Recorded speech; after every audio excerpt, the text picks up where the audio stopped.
Hi friends, hope you are all doing fine. So today I'm making a video about how to get A grades in college. And this is of course very important if you want to be a good student, if you want to get a good job after college, if you want to go to graduate school and so on. They are always going to look at your CGPA, and the CGPA is essentially a product or a derivative of what you have got in college in terms of grades. So that's a very important problem. Now, one of the tricks to use here is to realize that in many cases in your bachelor's degree, your grades are actually given by the teachers and professors concerned. And this is the same in graduate school in your master's degree or PhD degree coursework. In contrast, in many countries in the high school system, the grades are actually given by a board exam or a nationalized exam or a state exam. So there the situation is different. So I'm going to talk about the college situation. Now, once you realize the fact that your teacher or professor plays a very big role in giving you the A grade or the B grade or the C grade or the D grade as the case may be, or in some cases unfortunately even the F grade, you can actually try to improve your grade by doing lesser work and by working smarter. So the tactic here is to realize that your teacher was a student once, and most likely he or she has studied this course as a UG student sometime in the distant past or in the not so distant past, and now they have been called upon to teach this course. So all the predilections, all the likings, all the favorite topics which this teacher had in terms of his UG background will come into play when he teaches this course also. So essentially that's the thing to keep in mind, and with that concept you can actually try to model the teacher. So that's a way to figure out what the teacher is going to give you. So now the first thing is you should try to follow what the teacher teaches in class, the lectures, and not necessarily the book which is prescribed. So typically the book is prescribed by the department, by a set of professors and so on, who come to a decision as to which is the appropriate book for the course. Now it may be that the teacher is actually following a different book, and that is a textbook, and in case he is even following the book, he is only going to cover a small amount of the book in most cases, maybe 2/3 of the book, maybe 3/4 of the book or something like that. Very few teachers cover a book cover to cover. So if you understand that, you will realize that going to the lectures is very important, and taking class notes is very important, because that's going to tell you what this teacher really likes to give for his examinations, his homeworks, and his projects. So essentially the lectures which the professor covers in the class tells you what are the parts of the subjects he likes most. The detail to which he goes into in each of these lectures will tell you which parts of the subject or the sub parts of the syllabus this person likes most.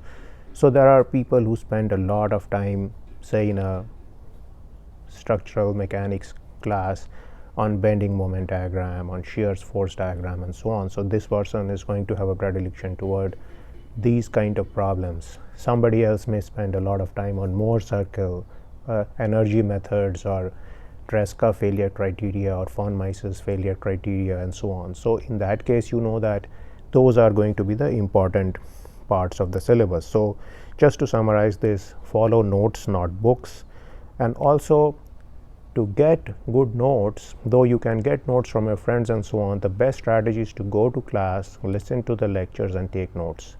So you will find that most people actually teach courses from notes, because that's what they sat in the classes for, that's what they remember. So it's easy for them to essentially give problems, questions, homework assignments all from their own set of notes which they have created. Now psychologists have shown that the process of taking notes is much better in terms of retention.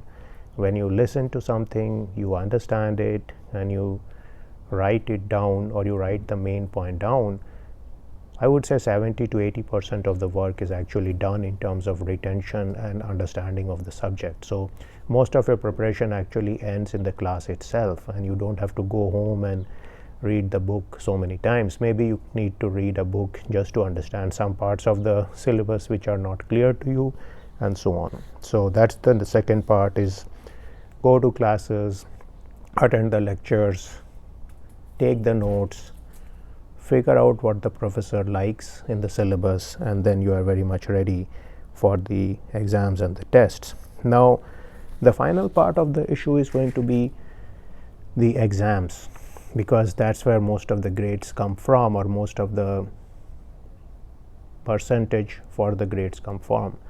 Now, one of the ways to predict the exam is to essentially do all the homework assignments, and many professors give out homeworks, and if you do these homeworks conscientiously by yourself, you are going to find it much easier to do the exam. So actually, instead of doing a very large number of problems or assignments from some textbook, just concentrate on what is the homework which is being given to you.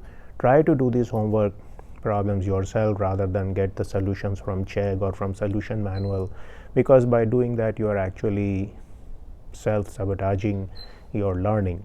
If you spend a lot of time in doing problems, those problems become very clear to you because you have done all the thinking to do those problems.